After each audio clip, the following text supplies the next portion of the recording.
ಅವಕಾಶ ಕೊಡಲ್ಲ. ಹೇಗೆ ಪಾಪ ಮಾಡಿದ್ರೆ ಕರ್ಮದ ಫಲದಿಂದ ಬಿಡಿಸ್ಕೊಡಲ್ವೋ ಹಾಗೆ ಪುಣ್ಯದ ಫಲದಿಂದನೂ ಬಿಡಿಸ್ಕೊಳ್ಳೋದು ಸಾಧ್ಯವಾಗಲ್ಲ. ಇದಕ್ಕಾಗಿನೇ ಅದನ್ನ ಚಿನ್ನದ ಬೇಡಿ ಅಂತ ಹೇಳಿದ್ದು. ಪುಣ್ಯದ ಫಲ ಚಿನ್ನದ ಬೇಡಿ, ಪಾಪದ ಫಲ ಕಬ್ಬಿಣದು ಮಾಮೂಲು. ಇವರಿಗೆಲ್ಲ ಹ್ಯಾಂಡ್ ಕಪ್ಸ್ ಹಾಕ್ತಾರಲ್ಲ ಅದು. ಈ ಪುಣ್ಯ ಮಾಡಿದ್ದು ಅಂದ್ರೆ ಅದು ಗೋಲ್ಡನ್ ಕಪ್ಸ್ ಹಾಕ್ತಾರೆ. ಒಟ್ನಲ್ಲಿ ಅದು ಬಂಧನವೇನೆ. ಅದಕ್ಕಾಗಿನೇ ಪಾಪ ಪುಣ್ಯ ಫಲಗಳಿಂದ ನೀವು ಬಿಡುಗಡೆ ಆಗ್ಬೇಕು. ಪುಣ್ಯ ಸಿಗುತ್ತೆ ಅಂತ ಅಂದ್ಬಿಟ್ಟು ಯಾವ ಕೆಲಸನೂ ಮಾಡ್ಬೇಡಿ. ಇದು ನಮ್ ಸಿದ್ಧಾಂತ. ಎಲ್ಲವೋ ಭಗವತ್ ಪ್ರೀತ್ಯರ್ಥವಾಗಿ ಮಾಡಿ. ಮಾಡಿಸ್ತಾ ಇರೋನು ಭಗವಂತ, ನಾನಲ್ಲ. ಮಾಡ್ತಾ ಇರೋ ಕರ್ಮ ನಂದಲ್ಲ. ಇದ್ರಲ್ಲಿ ಬರುವಂತ ಫಲ ನನಗಲ್ಲ. ಸಾತ್ವಿಕ ತ್ಯಾಗದೊಂದಿಗೆ ಮಾಡಿದಾಗ ಇದೇ ಕರ್ಮ ನೀವು ಏನ್ ನಡೆಸ್ತಿರೋ ಯಾಗವೋ ಯಾವುದೇ ಒಂದು ಕರ್ಮ ಆಗ್ಲಿ ಅದು ಭಗವದರ್ಪಿತವಾಗತ್ತೆ. ಈ ಬಂಧನ ಬಿಡಿಸ್ಕೊಳ್ಳೋದಕ್ಕೆ ಕಾರಣವಾಗತ್ತೆ, ಪೂರಕವಾಗತ್ತೆ ಅಂತ. ಆ ರೀತಿನೇ ಒಂದು ಗೌಣ ದೇವತೆಗಳಿಗೆ ಅಥವಾ ದೇವತಾ ವಿಶೇಷಕ್ಕೆ ಬ್ರಹ್ಮವಿದ್ಯೆಯಾದ ಮಧ್ವಿದ್ಯೆಯಲ್ಲಿ ಅರ್ಥಿತ್ವ ಸಾಮರ್ಥ್ಯಾದಿಗಳು ಇವೆ ಎಂದು ನಿರ್ಣಯ ಮಾಡೋದ್ರಿಂದ ಮನುಷ್ಯದ ವಿಶೇಷ ಪ್ರವೃತ್ತಿಯಾಗಿ ಯಾವ ಪ್ರಯೋಜನವೂ ಹೇಳಿದಂತಾಗೋದಿಲ್ಲ. ಆದ್ದರಿಂದ ಈ ವಿಷಯವನ್ನ ನಿರೂಪಿಸುವಂತಹ ಬ್ರಹ್ಮಸೂತ್ರದಲ್ಲಿ ಮಧ್ವಾದಿಷು ಅಸಂಭವಾತ್ ಅನಧಿಕಾರಂ ಜೈಮಿನಿ ಬ್ರಹ್ಮಸೂತ್ರ 1:330 ತದುಪರ್ಯತಿ ಆದರಾಯಣ ಸಂಭವಾತ್ ಬ್ರಹ್ಮಸೂತ್ರ 1:325 ಎಂಬ ಸೂತ್ರಗಳಿಂದ ನಿರೂಪಿತವಾದ ಅಧಿಕರಣಿಗೆ ಪ್ರಯೋಜನ ಏನು? ಮನುಷ್ಯರಿಗೆ ಪ್ರಯೋಜನ ಇಲ್ಲದಿದ್ರು ದೇವತೆಗಳಿಗೆ ಪ್ರಯೋಜನ ಇದೆ ಅಂತ ಹೇಳಲು ಸಾಧ್ಯ ಇಲ್ಲ. ದೇವತೆಗಳು ಜ್ಞಾನಿಗಳಾದ್ದರಿಂದ ಅವರಿಗೆ ತಮಗೆ ಪಟುತರವಾದ ದೇಹೇಂದ್ರಿಯಾದಿಗಳಿವೆಯೇ ಇಲ್ಲವೇ, ತಮಗೆ ಈ ವಿದ್ಯೆಯಲ್ಲಿ ಅರ್ಚಿತ್ವ ಇದೆಯೋ ಇಲ್ಲವೋ ಎಂದು ತಿಳಿದುಕೊಳ್ಳಲು ಅಧಿಕರಣದಲ್ಲಿ ಪ್ರತಿಪಾದಿತವಾದಂತಹ ನ್ಯಾಯದ ಅಪೇಕ್ಷೆ ಇರೋದಿಲ್ಲ.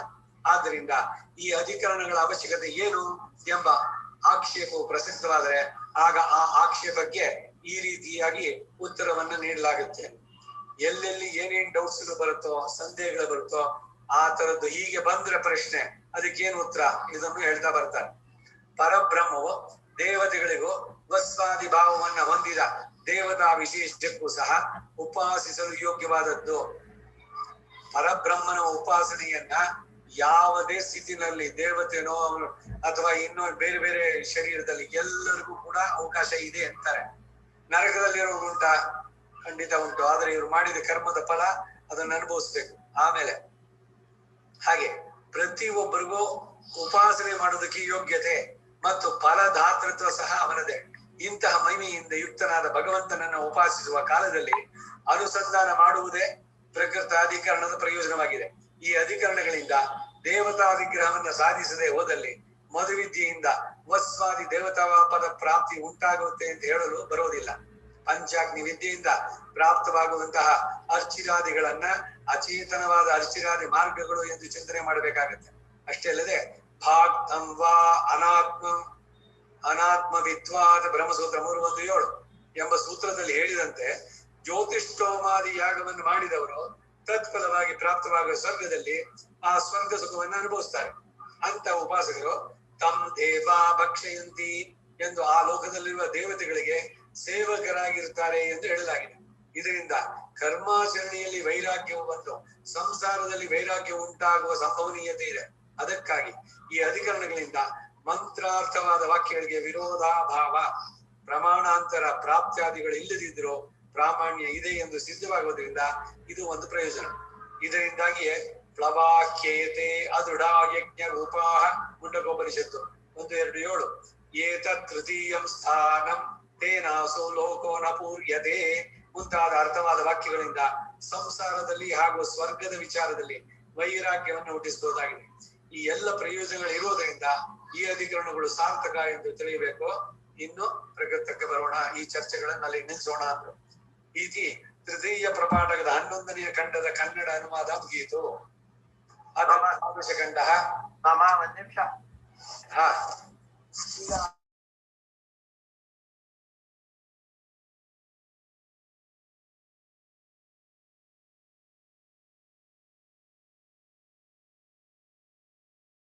ಮಧುವಿದ್ಯೆಗೆ ಹೇಗ್ ಬರ್ತದು ಅಂತ ಎಲ್ಲ ವಿದ್ಯೆಗಳು ಕಡೆಯಲ್ಲಿ ಈ 32 ಹೋದ್ರೆ ಅದನ್ನ ಮಾಡುವಂತಹದ್ದು. ಇಲ್ಲೆಲ್ಲ ಹೇಳಿದ್ದು ವಸೋಮಿಯ ವಿರುದ್ಧ ರುದ್ರ ಆದಿತ್ಯ ಪದವಿಗಳು ಆಯಾ ಇದ್ರಲ್ಲಿ ಭಾಗಿಸೋದು 5 ಪಂಚವಿದ್ಯೆನಲ್ಲಿ ಅದು ಹೇಳಿದ್ದು 5ಕ್ಕೆ ಅದನ್ನು ಬರುವಂತದ್ದು.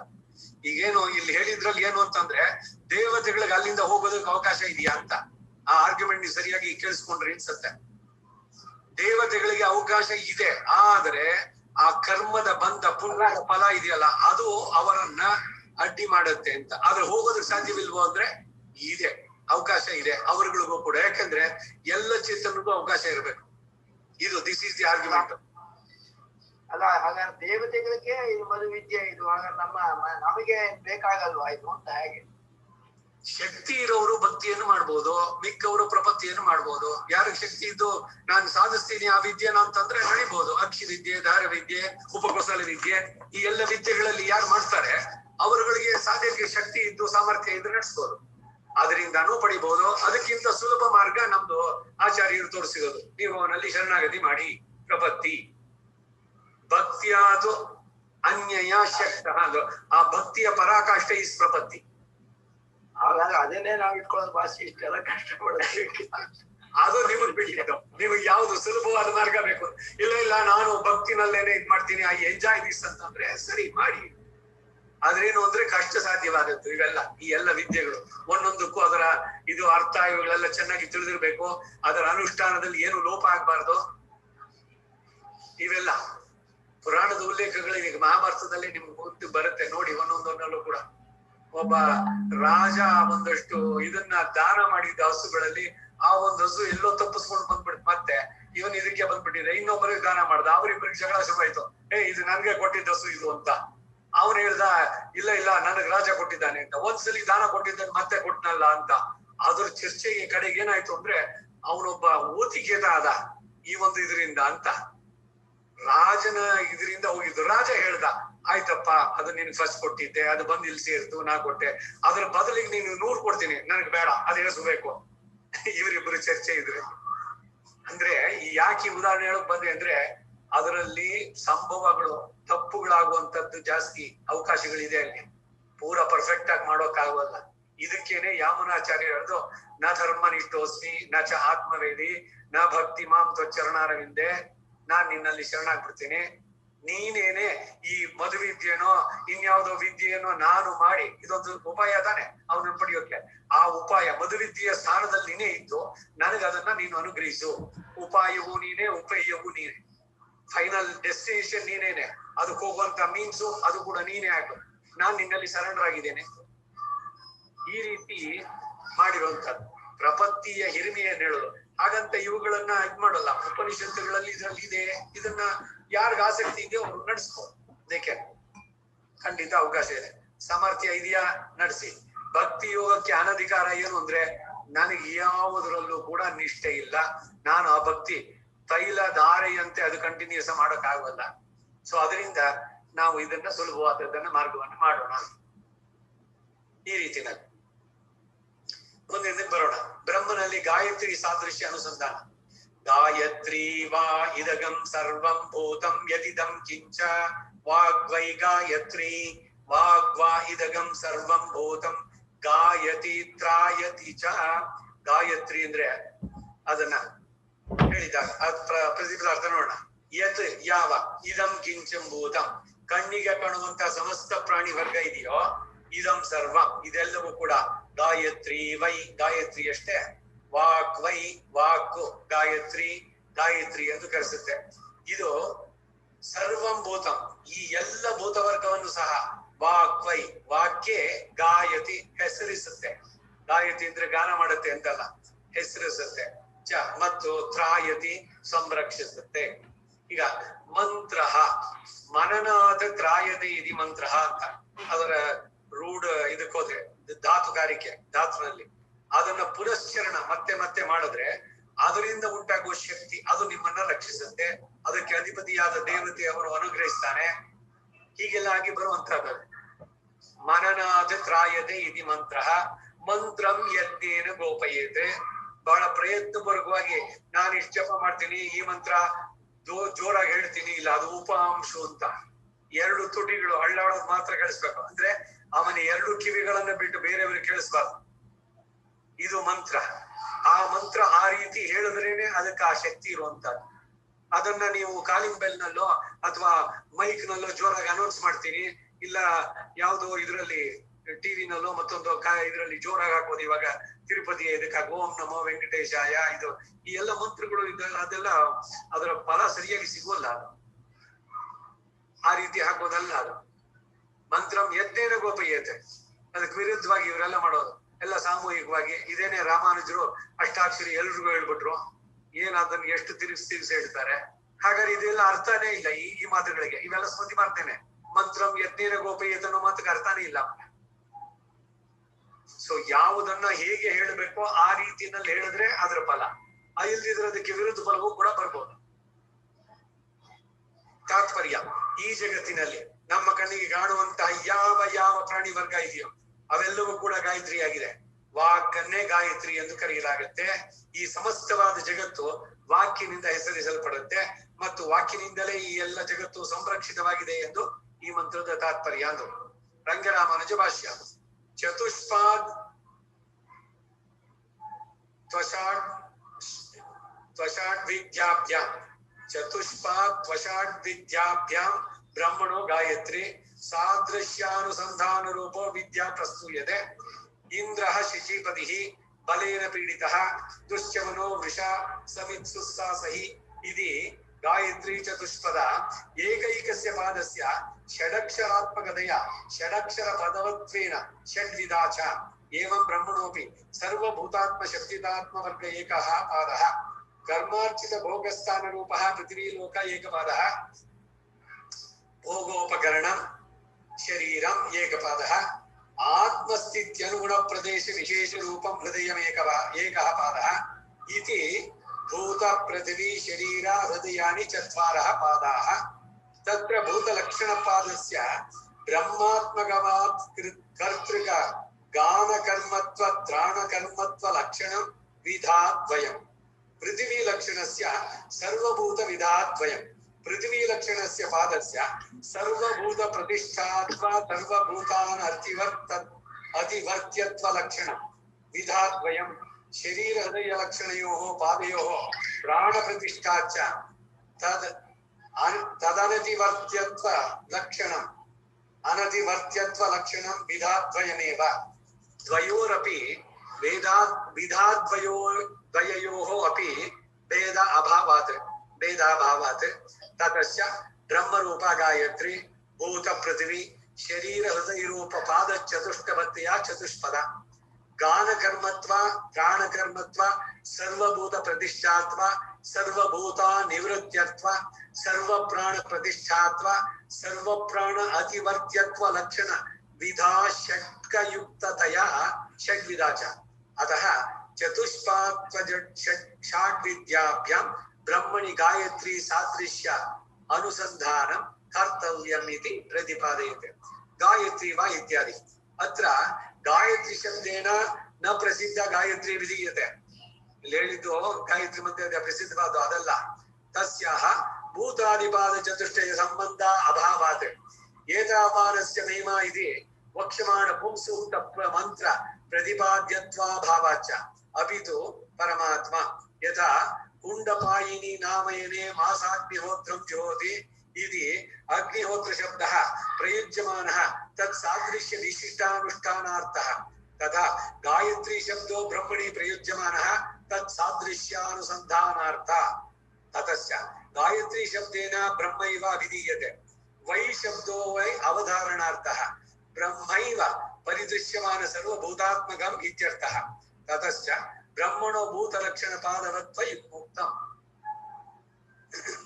अथ गायत्री शब्द प्रवृत्ति निमित्तमपि ब्रह्मण्य उपादयन् विधाद्वयमः वाग्वै इत्यादि. गायत्री शब्दितं गायत्री सदृशं ब्रह्मैव वाग्रूप विशिष्टं भवति इत्यर्थः.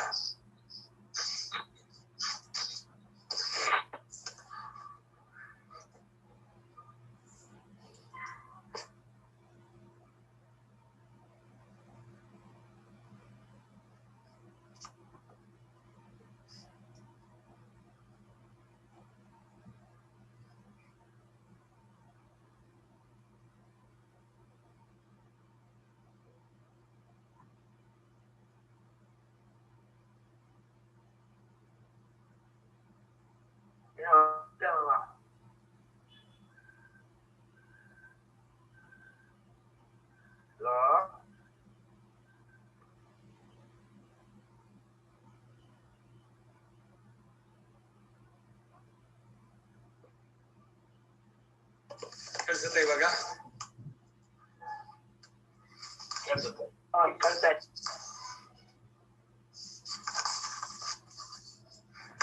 ಮುಂದುವರ್ಸೋಣ.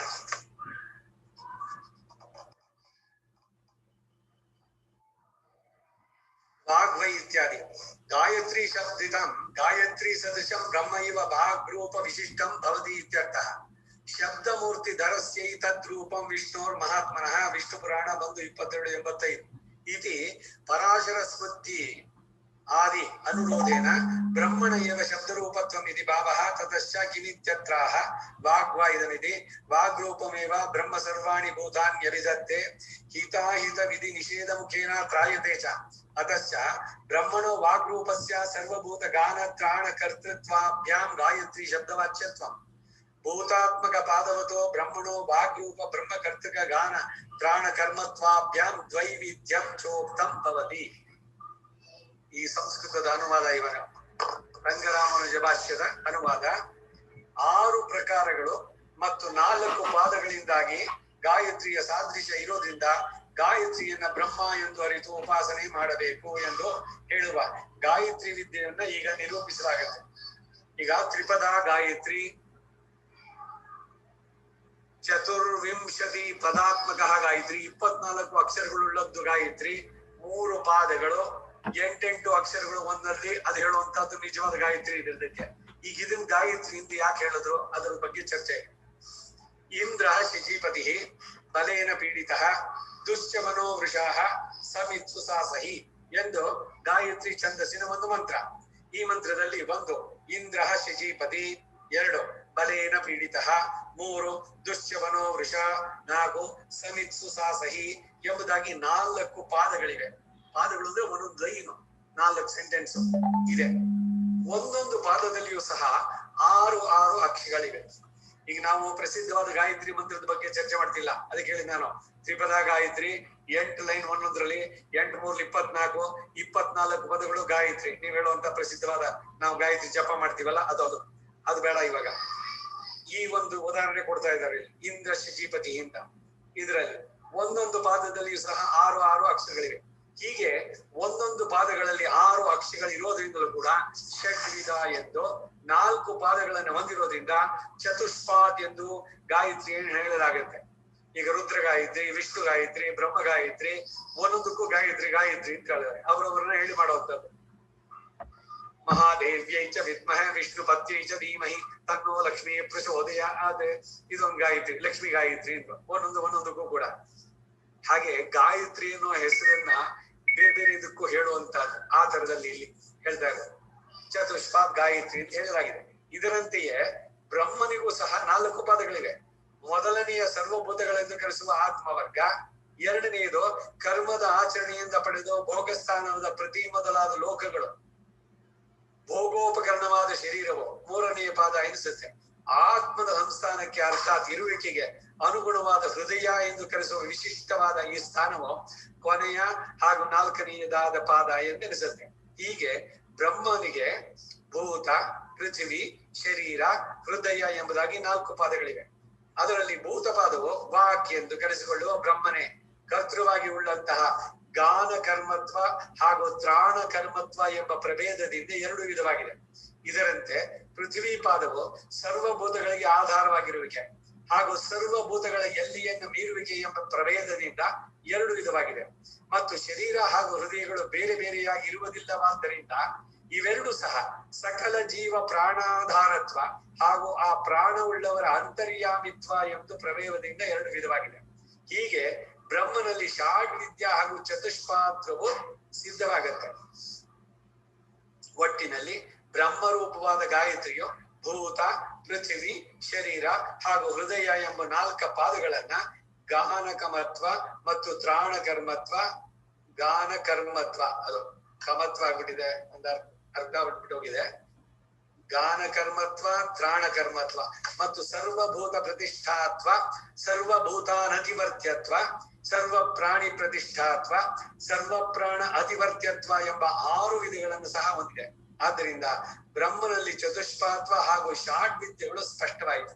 ಇದರಿಂದ ಇರೋದ್ರಿಂದ ಗಾಯತ್ರಿ ಸಾದೃಶ್ಯವು ಬ್ರಹ್ಮನಲ್ಲಿ ಸಿದ್ಧವಾಗುವ ಪ್ರಯುಕ್ತ ಗಾಯತ್ರಿಯನ್ನ ಬ್ರಹ್ಮ ಎಂದು ತಿಳಿದುಕೊಂಡು ಉಪಾಸನೆಯನ್ನ ಮಾಡಬೇಕು ಎಂದು ಗಾಯತ್ರಿ ವಾ ಇದಂ ಸರ್ವ ಮುಂತಾದ ಮಂತ್ರಗಳಿಂದ ಹೇಳಲಾಗುತ್ತೆ, ಅರ್ಥಾತ್ ಪ್ರತಿಪಾದಿಸಲಾಗುತ್ತೆ. ಇಲ್ಲಿ ಗಾಯತ್ರಿ ಎಂಬ ಶಬ್ದದಿಂದ ಲೋಕ ಸಿದ್ಧವಾದ ಗಾಯತ್ರಿಯನ್ನು ಹೇಳೋದಿಲ್ಲ. ನಾನು ಇದೇ ಹೇಳಿದ್ದು, ಪ್ರಸಿದ್ಧವಾದ ಗಾಯತ್ರಿ ಮಂತ್ರ ಇದೆಯಲ್ಲ ಅದಲ್ಲ ಇಲ್ಲಿ ಹೇಳ್ತಾ ಇರೋದು. ಲೋಕ ಸಿದ್ಧವಾದ ಗಾಯತ್ರಿಯನ್ನು ಹೇಳಲಿಲ್ಲ. ಏಕೆಂದ್ರೆ ಮುಂದೆ ಹೇಳಲಿರುವ ಭೂತಾದಿ ಪಾದ ಚತುಷ್ಟಯವು ಲೋಕ ಸಿದ್ಧವಾದ ಗಾಯತ್ರಿಯಲ್ಲಿ ಇರೋದಿಲ್ಲ. ಆದ್ದರಿಂದಾಗಿ ಪ್ರಕೃತದಲ್ಲಿ ಹೇಳದ ಗಾಯತ್ರಿ ಶಬ್ದಕ್ಕೆ ಲೋಕ ಸಿದ್ಧವಾದ ಗಾಯತ್ರಿ ಎಂದು ಅರ್ಥೈಸದೆ ಪರಬ್ರಹ್ಮ ಎಂದೇ ಅರ್ಥೈಸಬೇಕು. ಅಷ್ಟೇ ಅಲ್ಲದೆ ಮುಂದೆ ತಾವಾನಸ್ಯ ಮಹಿಮಾ ಮುಂತಾದ ಮಂತ್ರದಿಂದ ಈ ಗಾಯತ್ರಿಯ ಮಹಿಮೆಯನ್ನು ಪ್ರತಿಪಾದಿಸಲಾಗುತ್ತೆ. ಲೋಕ ಸಿದ್ಧವಾದ ಗಾಯತ್ರಿಯಲ್ಲಿ ಈ ಮಹಿಮೆ ಇಲ್ಲದಿರೋದ್ರಿಂದ ಸಹ ಪ್ರಕೃತವಾದ ಗಾಯತ್ರಿ ಪದದಿಂದ ಲೋಕ ಸಿದ್ಧವಾದ ಗಾಯತ್ರಿ ಅಂತ ತಿಳಿಯದೆ ಪರಬ್ರಹ್ಮ ಎಂಬ ಅರ್ಥವನ್ನೇ ತಿಳಿದುಕೊಳ್ಳಬೇಕು. ಇದು ಒಂದೊಂದೇ ಮಂತ್ರಗಳನ್ನ ಅಲ್ಲಿ ಲಿಟರಲಿ ಅದರ ಅರ್ಥ ಆಗಿರ್ಬೋದು, ಆದ್ರೆ ಅದರ ವಿಶೇಷಾರ್ಥದಲ್ಲಿ ಭಗವಂತನಿಗೆ ಅದಾಗ್ಬೇಕು. ಈಗ ಅಗ್ನೇನಯ ಸುಪತಾರಾಯೇ ಅಸ್ಮಾನ್ ವಿಶ್ವಾನಿ ದೇವ ವಯುನಾನಿ ವಿದ್ವಾನ್ ಯೋಧ್ಯಸ್ಮಜ್ಜುಹುರಾಣಮೇನಃ ಭೂಯಿಷ್ಟಾಂತೆ ನಮ ಉಕ್ತಿಂ ವಿಧೇಮ. ಈ ಮಂತ್ರ ಕಠೋಪನಿಷತ್ತಿನಲ್ಲಿ ಕಡೆಯಲ್ಲಿ ಬರುವಂತದ್ದು. ನಾವೆಲ್ಲ ಆಗ್ಲೇ ನೋಡಿದ್ವಿ ಕಠೋಪನಿಷತ್ನಲ್ಲಿ. ಸೊ ಅಗ್ನೇನಯ ಸುಪತಾರಾಯ ಅಂದ್ರೆ ಈ ಪ್ರಸಿದ್ಧವಾದ ಅಗ್ನಿನ ಜಾತವೇದ ಅಂತ ನಾವ್ ಹೇಳ್ತೀವಲ್ಲ, ಅಲ್ಲ. ಸುಪತಾರಾಯ ಅಂತಂದ್ರೆ ನಾವು ಮೋಕ್ಷ ಮಾರ್ಗವನ್ನೇ ತೋರಿಸುವಂತದ್ದು ಸಾಕ್ಷಾತ್ ಪರಬ್ರಹ್ಮನೇ ಇದೆ. ಪರಬ್ರಹ್ಮನನ್ನೇ ಅನ್ವಯಿಸಿ ಹೇಳುವಂತ ಮಂತ್ರ ಅದು. ಮೇಲೆ ನೋಟಕ್ಕೆ ನೋಡಿದ್ರೆ ಅಗ್ನಿ ಅಗ್ರಂ ನಯತಿ ಇತಿ, ಅವ್ರ ಅಗ್ನಿ ಹೆಸರು ಯಾಕೆ? ಅಗ್ರಂ ನಯತಿ ಇತಿ ಅಗ್ನಿ, ಮುಂದೆ ಕರ್ಕೊಂಡು ಹೋಗ್ತಾನೆ. ಅಗ್ರಂ ಅಂದ್ರೆ ಮುಂದಕ್ಕೆ ಕರ್ಕೊಂಡು ಹೋಗ್ತಾನೆ. ಯಾವ್ದ್ರಲ್ಲಿ ಮುಂದಕ್ಕೆ ಕರ್ಕೊಂಡು ಹೋಗೋದು? ಏನು ದುಡ್ಡು ಇವಾಗ ಕಡಿಮೆ ಇದೆ ನಿಮಗೆ, ಅವನನ್ನ ಪ್ರಾರ್ಥನೆ ಮಾಡಿದ್ರೆ ಇನ್ನೊಂದಷ್ಟು ಹೆಚ್ಚಿಗೆ ದುಡ್ಡು ಕೊಡ್ತಾನಲ್ಲ, ಅದರಿಂದ ಹಿಂದಕ್ಕಿಂತ ಇವತ್ ಸಾಹುಕಾರ ಆದ್ರಿ ಆ ರೀತಿನೋ ಅಂದ್ರೆ ಅನ್ವಯ ಹೇಗೆ ಅಂತ. ಸಾರಾಂಶ ಇಷ್ಟು, ಏನು ಮಂತ್ರ ಇದೆಯೋ ಅದ್ರದ್ದು ಲಿಟರಲಿ ಸಂಸ್ಕೃತದ ಅನುವಾದ ಆ ರೀತಿನಲ್ಲಿ ತಗೊಳ್ಬಾರ್ದು. ಯಾವ ಪರಿಸರ ಅಥವಾ ಯಾವ ಸಂದರ್ಭದಲ್ಲಿ ಹೇಳ್ತಾ ಇದ್ದೀವಿ, ಹಿಂದಿನ ಮುಂದಿನ ಮಂತ್ರಗಳಿಗೆ ಸಂಬಂಧ ಇರಬೇಕು, ಅಸಂಬದ್ಧವಾಗಿ ಅರ್ಥಗಳನ್ನು ಮಾಡಬಾರ್ದು. ಇದಕ್ಕಾಗಿ ಈ ಭಾಷ್ಯಗಳು ನಮಗೆ ಉಪಯೋಗ. ಏನು ಉದ್ದೇಶ, ಇವುಗಳನ್ನು ಒಂದೊಂದೇ ಹೇಳ್ತಾ ಬರುವಂತ. ಇವಾಗ ಒಂದು ಉದಾಹರಣೆ, ಕುಂಡಪಾಯಿನಿ ನಾಮಯನೆ ಮಾಸಮಗ್ನಿಹೋತ್ರಂ ಜ್ಯೋತಿ ಎಂಬಲ್ಲಿ ಹೇಗೆ ಅಗ್ನಿಹೋತ್ರ ಶಬ್ದಕ್ಕೆ ಅಗ್ನಿಹೋತ್ರ ಸದೃಶವಾದದ್ದು ಎಂಬ ಅರ್ಥವನ್ನು ಮಾಡಲಾಗುತ್ತದೋ ಅದರಂತೆಯೇ ಪ್ರಕೃತದಲ್ಲಿಯೂ ಸಹ ಬ್ರಹ್ಮನಲ್ಲಿ ಪ್ರಯೋಗಿಸಿದ ಗಾಯತ್ರಿ ಶಬ್ದವೋ ಸಹ ಗಾಯತ್ರಿಯಲ್ಲಿರುವ ಚತುಷ್ಪಾತ್ವವೇ ಮೊದಲಾದ ಸಾದೃಶ್ಯವೋ ಬ್ರಹ್ಮನಲ್ಲಿ ಇರುವುದರಿಂದ ಎಂದರ್ಥ. ಆದ್ದರಿಂದಲೇ ಇಲ್ಲಿರುವ ಗಾಯತ್ರಿ ಶಬ್ದದಿಂದ ಬ್ರಹ್ಮನನ್ನೇ ಹೇಳಲಾಗಿದೆ ಎಂದು ತಿಳಿದುಕೊಳ್ಳುವುದು.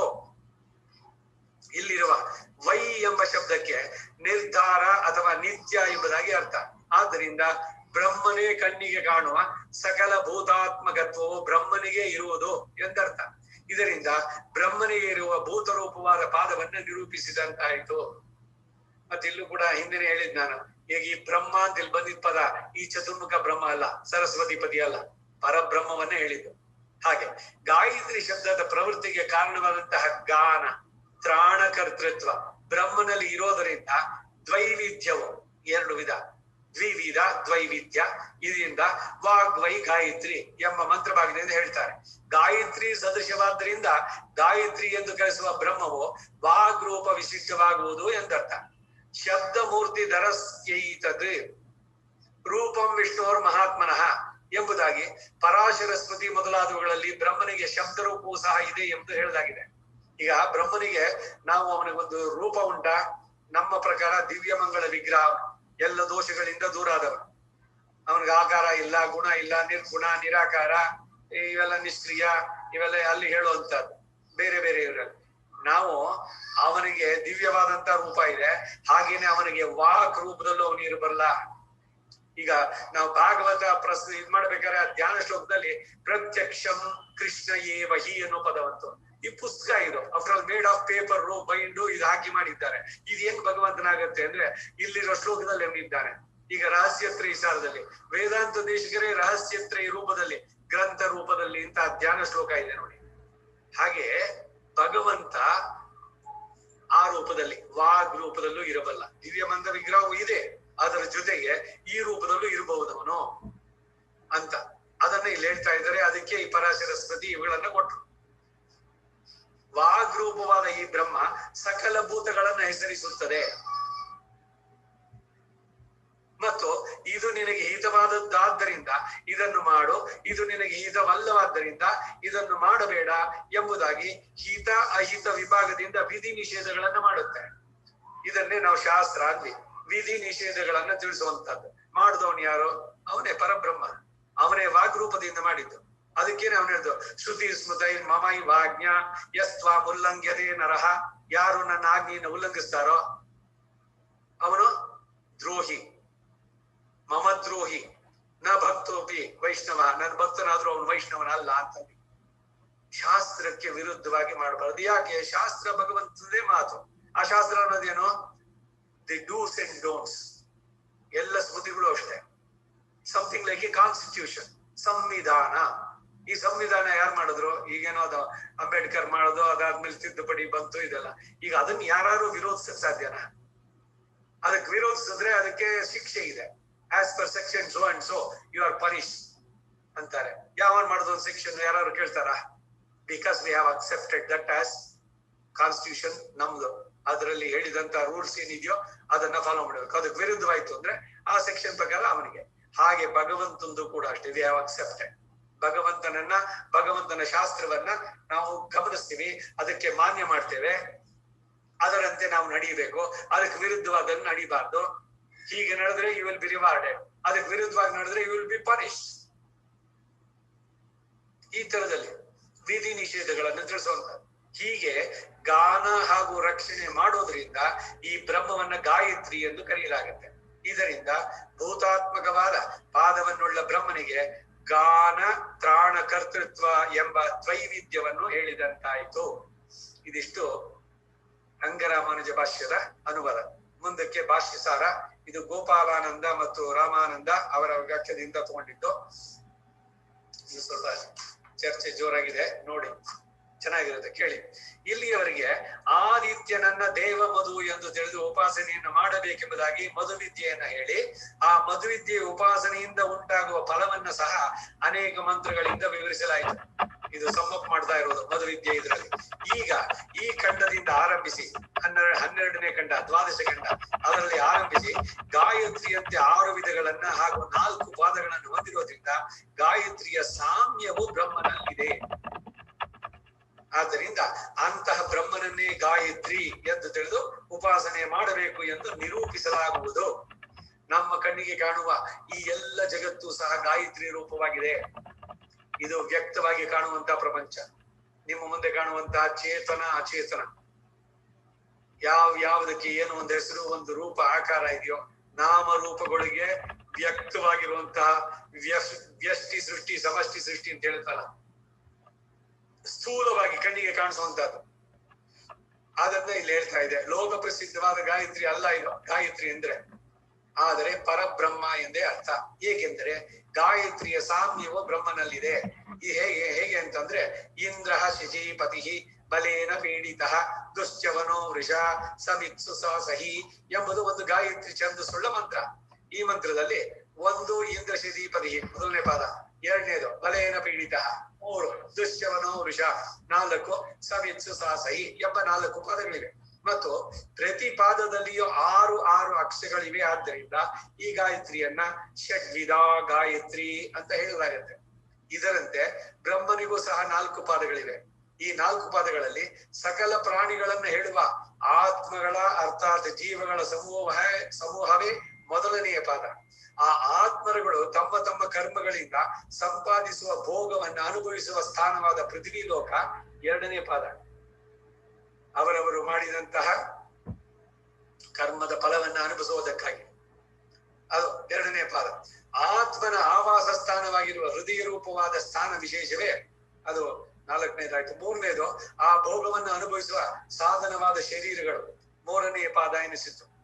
ಈಗ ನಮಗೆ ಯಾವ ಶರೀರ ಯಾರು ಹೇಗ್ ಮಾಡ್ತಾನೆ ಅಂದ್ರೆ, ನಾವು ಮಾಡಿದ ಕರ್ಮಗಳಿಂದ ಅದರ ಫಲವನ್ನು ಅನುಭವಿಸೋದಕ್ಕೆ ಆಯಾಯ ಶರೀರಗಳನ್ನು ಕೊಡುವಂತದ್ದು.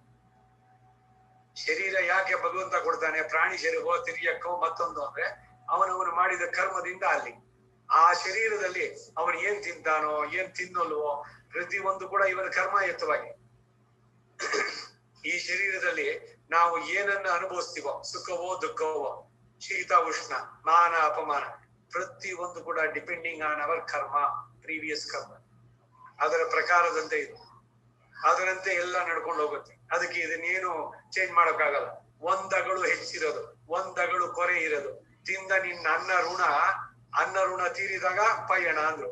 ಹಾಗೆ ನಿನ್ನ ಕರ್ಮದ ಫಲ ಮುಗಿದಾಗ ಅದ್ರದ್ದು ನೆಕ್ಸ್ಟ್ ಈ ರೀತಿಯಲ್ಲಿ ಒಟ್ಟಿನಲ್ಲಿ ಕರ್ಮದ ಫಲವನ್ನ ಅನುಭವಿಸೋದಕ್ಕೆ ದೇವ ಮನುಷ್ಯ ತಿರ್ಯಕ್ ಸ್ಥಾವರ ಈ ಎಲ್ಲ ಶರೀರಗಳು ಸೊ ಕರ್ಮವನ್ನ ತಮ್ಮ ತಮ್ಮ ಕರ್ಮಗಳಿಂದ ಸಂಪಾದಿಸಿದ ಭೋಗವನ್ನ ಅನುಭವಿಸಿದ ಸ್ಥಾನ ಪೃಥ್ವಿ ಅದರಲ್ಲಿ ಬರುವಂತಹದ್ದು ಅಂತ.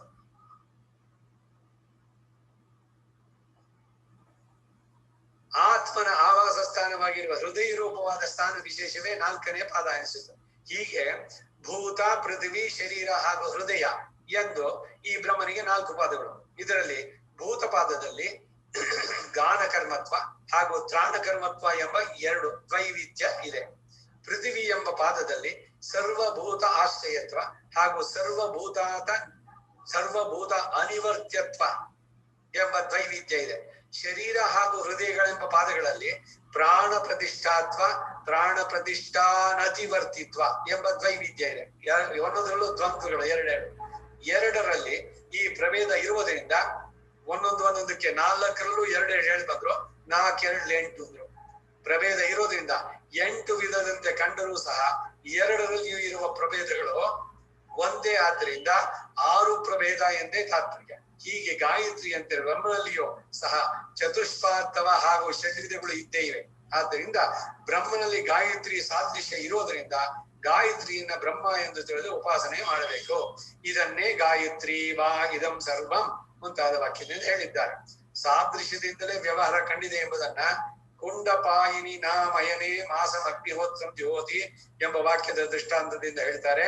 ಇಲ್ಲಿ ಹೇಗೆ ಅಗ್ನಿಹೋತ್ರ ಸಾದೃಶ್ಯ ಇರುವ ದರ್ಶಪೂರ್ಣ ಮಾಸವನ್ನು ಸಹ ಅಗ್ನಿಹೋತ್ರ ಎಂದೇ ವ್ಯವಹರಿಸಲಾಗುತ್ತೋ ಅದರಂತೆಯೇ ಪ್ರಕೃತದಲ್ಲಿಯೂ ಸಹ ಗಾಯತ್ರಿ ಸಾದೃಶ್ಯ ಇರುವ ಬ್ರಹ್ಮನನ್ನು ಗಾಯತ್ರಿ ಎಂದು ಹೇಳಲಾಗಿದೆ. ಈಗ ಇಷ್ಟಿಯ ಬಗ್ಗೆ ಹೇಳಿದ್ರೆ ಅಗ್ನಿಹೋತ್ರಿ ಅಂದ್ರೇನೋ ಪ್ರತಿದಿನ ಉಪಾಸನೆ ಬೆಳಗ್ಗೆ ಸಾಯಂಕಾಲ ಮಾಡ್ಬೇಕು. ಗೃಹಸ್ಥನಿಗಿರುವಂತ ಬೆಳಗ್ಗೆನು ಉಪಾಸನೆ 2 ಆಹುತಿಗಳು, ಸಾಯಂಕಾಲ 2. ಬೆಳಗ್ಗೆ ಸೂರ್ಯಾಯ ಸ್ವಾಹ ಸೂರ್ಯಾಯದನ್ನ ಮಮ ಅಗ್ನೇಯ ಸ್ವಾಹ ಅಗ್ನೇಯ ಸೃಷ್ಟಕದ ಇದನ್ನ ಮಮ. ಸಾಯಂಕಾಲದಲ್ಲಿ ಅಗ್ನೇಯ ಸ್ವಾಹ ಅಗ್ನಿ ರೂಪದಲ್ಲಿ ಅಗ್ನೇಯ ಸೃಷ್ಟಕತೆ ಸ್ವಾಹ 2 ಆಹುತಿಗಳು. ಇದನ್ನೇ ಉಪಾಸನೆ ಅಂತ ಹೇಳಿದ್ರು. ಇದು ಪ್ರತಿನಿತ್ಯ ಮಾಡೋದ್ರಿಂದ ಅವನು ನಿತ್ಯ ಅಗ್ನಿಹೋತ್ರಿ ಅಂತ ಹೆಸರು. ಆದ್ರೆ ತಿಂಗಳಿಗೆ 2 ಸಲ ಮಾಡುವಂತಹದ್ದು 16 ದಿವಸಕ್ಕೆ ಅಂತ ಇಟ್ಕೊಳ್ಳಿ. ಎವರಿ ಪಕ್ಷದ ಇದರದಾದ್ಮೇಲೆ ಬರುವಂತದ್ದು ಅವನು ಮಾಸ ಅಗ್ನಿಹೋತ್ರಿ. ಮಾಸಕ್ಕೆ 1 ದಿವಸ ಮಾಡ್ತಾನೆ, ಅವನನ್ನ ಹೇಗೆ ದಿನ ಅಗ್ನಿಹೋತ್ರಿ ಅಂತ ಹೇಳ್ತೀರಿ? ಅಗ್ನಿಹೋತ್ರಿ ಅಂತ ಪದ ಹೇಗೆ ಹೇಳ್ತೀರಿ ಅಂತಂದ್ರೆ ಮಾಸಕ್ಕೆ 1 ಸಲ ಮಾಡ್ತಾನೋ ಇಲ್ವೋ ಅವನು ಅಗ್ನಿಹೋತ್ರ. ಅಲ್ಲೂ ನಡೆಯೋದಿದ್ದೇನೆ ಉಪಾಸನೆಯನ್ನು ನಡೆಸಿ ಇದು ಮಾಡಿ ಮಾಡುವಂತದ್ದು. ಆದ್ರಿಂದ ಅವನು ಕೂಡ ಮಾಸ ಅಗ್ನಿಹೋತ್ರಿ. ಅವನು ನಿತ್ಯ ಅಗ್ನಿಹೋತ್ರಿ ಅಲ್ಲ, ಅವನು ಮಾಸ ಅಗ್ನಿಹೋತ್ರಿ. ಅದೇ ಪದ ಇದು ಹೇಳಿದ್ದು. ದೃಷ್ಟಾಂತ ಏನು ಹೇಳಿದ್ದು ಅಂದ್ರೆ ಈ ಅಗ್ನಿಹೋತ್ರ ದರ್ಶಪೂರ್ಣ ಮಾಸವನ್ನ ಅಗ್ನಿಹೋತ್ರ ಅಂತ ಹೇಗೆ ವ್ಯವಹರಿಸಲಾಗತ್ತೆ ಅಂದ್ರೆ ಅಲ್ಲಿ ಪ್ರಕೃತದಲ್ಲಿಯೂ ಸಹ ಗಾಯತ್ರಿ ಸಾದೃಶ್ಯದಿಂದ ಬ್ರಹ್ಮನನ್ನು ಗಾಯತ್ರಿ ಅಂತ ಹೇಳಲಾಗಿದೆ. ಹಾಗಿದ್ದರೂ ಗಾಯತ್ರಿ ವಾಗ್ ರೂಪವಾದ್ದರಿಂದ ಬ್ರಹ್ಮನಲ್ಲಿ ಸಾದೃಶ್ಯ ಹೇಗೆ ಹೇಳುವುದು ಎಂಬ ಸಂದೇಹ ಸಲ್ಲ. ಏಕೆಂದ್ರೆ ಶಬ್ದಮೂರ್ತಿ ಧರಸ್ಯೈತದೇ ರೂಪಂ ವಿಷ್ಣೋರ್ ಮಹಾತ್ಮನಃ ಎಂದು ಇವೆ ಮೊದಲಾದ ಪರಾಶರ ಸ್ಮೃತಿಯ ಮೊದಲಾದವುಗಳಲ್ಲಿ ಬ್ರಹ್ಮನಿಗೆ ವಾಗ್ರೂಪತೋ ಇದೆ ಅಂತ ಹೇಳಾಯ್ತು. ವಾಕ್ ರೂಪನಲ್ಲಿ ಭಗವಂತ ಇದ್ದಾನೆ. ನಾವು ಹಯಗ್ರೀವ ಮಂತ್ರವನ್ನ ಹಯಗ್ರೀವ ಇವುಗಳನ್ನ ನೀವು ಅನುಸಂಧಾನ ಮಾಡೋದ್ರಲ್ಲಿ ಅವನೇ ವಾಗ್ರೂಪಿಯಾಗಿದ್ದಾನೆ. ವಾಗ್ವೈ ಸರಸ್ವತಿ ಅಂತ ಹೇಳಿದ್ವೋ ಇಲ್ವಾ? ಆ ರೀತಿನಲ್ಲಿ ಹೀಗಿದ್ರು ಸಹ ಒಂದು ಶಬ್ದದಿಂದ ಒಬ್ಬ ವ್ಯಕ್ತಿಯನ್ನು ವ್ಯವಹರಿಸಬೇಕಾದ್ರೆ ಆ ಶಬ್ದದ ಪ್ರವೃತ್ತಿ ನಿಮಿತ್ತವು ಆ ವ್ಯಕ್ತಿಯಲ್ಲಿ ಇರ್ಬೇಕಾಗತ್ತೆ. ಪ್ರಕೃತದಲ್ಲಿ ಬ್ರಹ್ಮನಲ್ಲಿ ಗಾಯತ್ರಿ ಶಬ್ದವು ಪ್ರವೃತ್ತಿ ನಿಮಿತ್ತ ಇದ್ದರೆ ಆಗ ಬ್ರಹ್ಮನನ್ನು ಗಾಯತ್ರಿ ಎಂದು ವಿವರಿಸಬಹುದಾಗಿದೆ. ಆ ಬ್ರಹ್ಮನಲ್ಲಿ ಪ್ರವೃತ್ತಿ ನಿಮಿತ್ತ ಇದೆಯೇ ಎಂಬ ಸಂದೇಹ ಬಂದ್ರೆ ಅದನ್ನು ವಾಗ್ವೈ ಇದಂ ಸರ್ವಂ ಗಾಯತಿ ತ್ರಾಯತಿ ಚ ಎಂಬ ವಾಕ್ಯದಿಂದ ಉತ್ತರಿಸ್ತಾರೆ. ಗಾನ ತ್ರಾಣ ಕರ್ತೃತ್ವವೇ ಗಾಯತ್ರಿ ಶಬ್ದದ ಪ್ರವೃತ್ತಿ ನಿಮಿತ್ತ. ಈ ಪ್ರವೃತ್ತಿ ನಿಮಿತ್ತವು ಬ್ರಹ್ಮನಲ್ಲಿಯೂ ಇದೆ. ಬ್ರಹ್ಮನು ಸಕಲ ಜಗತ್ತನ್ನ ಸೃಜಿಸಿ ಅನಂತರ ಈ ವಸ್ತುವು ಈ ಹೆಸರಿನಿಂದ ಜಗತ್ತಿನಲ್ಲಿ ಪ್ರಸಿದ್ಧವಾಗಲಿ ಎಂದು ಪ್ರತಿಯೊಂದು ವಸ್ತುವನ್ನು ಹೆಸರಿಸ್ತಾರೆ. ನೀವು ತೈತಿರಿ ಆರಣ್ಯಕದಲ್ಲಿ ನೋಡಿದ್ರೆ ಅವರು ಪೂರ್ವ ದಿಕ್ಕು ನೋಡಿದಂತೆ ಸಾ ಪ್ರಾಚೀ ದಿಕ್, ಇದು ಪೂರ್ವ ದಿಕ್ಕಾಗಲಿ ಅಂತ ಅವನು ನಿರ್ದೇಶಿಸಿದ. ಅದಕ್ಕಾಗಿ ಅದನ್ನು ಪೂರ್ವ ಅಂತ ಹೇಳಿದ್ರು. ಯಾಕೆ ಇನ್ಯಾವ್ದು ಹೆಸರು ಹೇಳಿಲ್ಲ? ಪೂರ್ವ ದಿಕ್ಕಿಗೆ ಪೂರ್ವ ಅಂತ ಹೆಸರು ಕೊಟ್ಟವನು ಯಾರು? ಆ ಮಾತಿಲ್ ಬರುವಂತದ್ದು ಎಲ್ಲ ಒಂದೊಂದು ಹೆಂಗ್ ಹುಟ್ಟಾಯ್ತು? ಏವಾ ಏವಾಹಿ ವಾಯೋ ಏವಾಹಿ ಇಂದ್ರ ಏವಾಹಿ ಪೂಷನ್, ಇದೆಲ್ಲ ಕೇಳಿದಿರಲ್ಲ. ಎಷ್ಟು ಸುಂದರವಾಗಿದೆ. ಇದ್ರ ಭಾಷೆಗಳನ್ನು ಓದ್ಬೇಕು ನಾವು.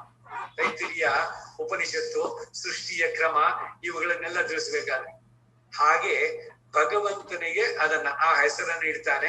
ಹೀಗೆ ಗಾನ ಕರ್ತೃತ್ವ ಬ್ರಹ್ಮನಲ್ಲಿ ಇದೆ ಅಂತ ತಿಳಿಯುತ್ತೆ. ಮತ್ತು ಈ ಕಾರ್ಯವನ್ನು ಮಾಡಿದಲ್ಲಿ ನಿನಗೆ ಹಿತ ಇದೆ, ಆದ್ದರಿಂದ ಇದನ್ನು ಮಾಡು, ಇದನ್ನು ಮಾಡುವುದರಿಂದ ನಿನಗೆ ಹಿತ ಇಲ್ಲ, ಅದನ್ನು ಮಾಡಬೇಡ ಎಂದು ಬ್ರಹ್ಮನು ವಿಧಿ ನಿಷೇಧಗಳಿಂದ ಹಿತ ಅಹಿತಗಳನ್ನು ತಿಳಿಸಿ ರಕ್ಷಣೆಯನ್ನು ಮಾಡ್ತಾನೆ. ಸರ್ವ ರಕ್ಷಕ ಅಂದ್ರೆ ಇದೇನೇನೆ. ನಾವು ತಪ್ಪು ದಾರಿಯಲ್ಲಿ ಹೋದಾಗ ಆ ದಾರಿಯಲ್ಲಿ ಹೋಗಬಾರ್ದು ಅನ್ನೋ ವಿವೇಕ, ಯಾರಿಂದನೋ ಏನೋ ಒಂದು ಇದನ್ನ ತಿಳಿಸಿ ನಾ ಮಾಡಿ ಸರಿಯಾಗ್ಲಿಲ್ಲ, ಅದಕ್ಕಾಗಿ ಪಶ್ಚಾತ್ತಾಪ ಪಟ್ಟು ಪ್ರಾಯಶ್ಚಿತ್ತವನ್ನ ಮಾಡಿ ಸರಿಯಾದ ಮಾರ್ಗದಲ್ಲಿ ಹೋಗುದು. ಇದು ರಕ್ಷಕನ ಕೆಲಸ. ಪ್ರೊಟೆಕ್ಟರ್ ಅಂದ್ರೆ ಏನು? ಭಗವಂತ ಸರ್ವ ರಕ್ಷಕ, ಸರ್ವ ನಿಯಾಮಕ, ಇವೆಲ್ಲ ಹೇಳುವಂತದ್ದು. ಇವನು ನೋಡಿದಂತ ಈ ಹಿತ ಅಹಿತಗಳನ್ನು ತಿಳಿಸೋದು. ನಮಗೆ ಹಿತ, ನಿಜವಾದ ಹಿತೈಷಿದ್ರೆ ಭಗವಂತ. ಅವನಿಗಿಂತ ಪರಮ ಹಿತೈಷಿ ಯಾರು ಸಿಗೋಲ್ಲ ನಿಮಗೆ. ಅವನು ತೋರಿದ ದಾರಿ, ಅವನೇನೇ ಮಾರ್ಗದರ್ಶನ. ಇದನ್ನೇ ನಾವು ಇಂಟ್ಯೂಷನ್ ಅಂತ ಹೇಳ್ತೀವಿ. ನಮ್ಗೆ ಇದ್ರದ್ದೆಲ್ಲ ಬೇಕಾದಷ್ಟು ಉದಾಹರಣೆಗಳು ಹೇಳಿದ್ದೆ ನಾನು. ಈಗೆಲ್ಲೋ ಹೋಗ್ತಾ ಇದ್ದೆ, ಮೆಡಿಕಲ್ ಇದ್ರಲ್ಲಿ ಸುತ್ತಾ ಇದ್ದಾಗ ಓಡ್ಬೇಕು ಅನಿಸ್ತು. ಓಡ್ ಹೋದ್ರೆ ಇನ್ನೇನ್ ಬಸ್ ಹೊರಟು ಬಿಟ್ಟಿದೆ, ಲಾಸ್ಟ್ ಫುಟ್ಬೋರ್ಡ್ ನಲ್ಲಿ ಕಾಲಿಡೋಕೆ. ಯಾರು ಓಡು ಅಂತ ಹೇಳಿದವ್ರು ಯಾರು ನನಗೆ? ಆ ಇಂಟ್ಯೂಷನ್ ಎಲ್ಲಿಂದ ಬಂತು? ನನ್ ಜೊತೆಗೆ ಭಗವಂತ ಇದ್ದಾನೆ, ಅವನ ಮಾರ್ಗ ತೋರಿಸ್ದ. ಇವೆಲ್ಲ ಪ್ರಧಾನವಾಗಿ ನೀವು ಅದನ್ನ ನಂಬಿ ಅದನ್ನ ಗುರುತಿಸ್ಬೇಕಷ್ಟೆ. ಹೀಗೇನೆ ಯಾವ್ದೋ ಒಂದು ಕೆಟ್ಟ ಇದೆಯೋ, ಈಗ ಶಕುನಗಳು ಎಲ್ಲ ಕುದ್ರೆ ನಿಂತ್ರೆ ಇಲ್ಲ ಬೆಕ್ಕಂಡಿದ ತಕ್ಷಣ ನೀವು ಹಿಂದಕ್ಕೆ ಬನ್ನಿ, ಅದಲ್ಲ. ಅದು ಎಲ್ಲ ಕಡೆನಲ್ಲೂ ಇದರ ದುರುಪಯೋಗ ಆಗಿದೆ. ಈಗ ಜ್ಯೋತಿಷ್ಯ ಇರೋದು ವೇದಕ್ಕೆ ಅಂಗ ಪ್ರಧಾನವಾದದ್ದು. ಅದು ಯಾವ ಮಟ್ಟಕ್ಕೆ ಬಂದಿದೆ ಇವಾಗ? ಅಯ್ಯೋ, ಸುಮ್ನೆ ರಸ್ತೆಯಲ್ಲಿ ಕೂತ್ಕೊಂಡು ಅವ್ನು ಗಿಣಿ ಇಟ್ಕೊಂಡು ಹೇಳ್ತಾನೆ, ಅವನ ಫ್ಯೂಚರ್ ಅವನಿಗೆ ಗೊತ್ತಿಲ್ಲ, ನಮ್ ಫ್ಯೂಚರ್ ಏನ್ ಹೇಳ್ತಾನೆ? ಈ ಕುರ್ತಗಳು ಅಲ್ಲ. ಮತ್ತೆ ಜ್ಯೋತಿಷ್ಯ ಅದಕ್ಕಲ್ಲ ಇರೋದು, ವೇದಕ್ಕೆ ಅಂಗವಾಗಿರುವಂತದ್ದು. ಹೀಗೆ ಒಂದೊಂದರ ದುರುಪಯೋಗ ಇವುಗಳು ಬರುವಂತದ್ದು. ಇಂಟ್ಯೂಷನ್ಸ್ ಅವನೇ ಹೇಳ್ತಾನೋ ನೇರವಾಗಿ, ಇಲ್ಲ ಯಾರ ಮುಖಾಂತರ ನಾವು ತಿಳಿಸ್ತಾನೋ, ವಿವೇಕಿಗಳಾದವರು ಅದನ್ನ ಗ್ರಹಿಸಿ ಸಾಧ್ಯ ಬಾಧ್ಯತೆಗಳನ್ನು ನೋಡೋದು. ದಿ ಪ್ರೋಸ್ ಅಂಡ್ ಕಾನ್ಸ್. ಅದಕ್ಕಾಗಿ ಏನೇ ಕೆಲಸ ಮಾಡಕ್ ಹೋದ್ರು, ಭಗವಂತ ನಿನ್ ಕೆಲ್ಸಕ್ಕೆ ಹೋಗ್ತಾ ಇದ್ದೀನಿ, ನೀನು ನನಗೆ ರಕ್ಷಕನಾಗಿರು. ಒಂದೊಂದೇ. ಯಾಕೆಂದ್ರೆ ಅವನು ಸರ್ವ ನಿಯಂತ, ಸರ್ವ ರಕ್ಷಕ. ಅವನಿಗಾಗಿ ಅಂತ ನೀವು ಮಾಡೋ ಕೆಲಸದಲ್ಲಿ ಅವನ ಸಹಕಾರ ಖಂಡಿತ ಸಿಗುತ್ತೆ. ಅವನು ತಿಳಿಸುವಂತದ್ದೇನೆ ಈ ಶಾಸ್ತ್ರಗಳು. ತಸ್ಮಾತ್ ಶಾಸ್ತ್ರಂ ಪ್ರಮಾಣಂತೆ ಕಾರ್ಯಂ ವ್ಯವಸ್ಥಿತವು. ಬಹಳ ಮತ್ತೆ ಅದನ್ನ ನಿಲ್ಸ್ಕೋಬೇಕು. 14ನೇ ಅಧ್ಯಾಯ ಭಗವದ್ಗೀತೆನಲ್ಲಿ.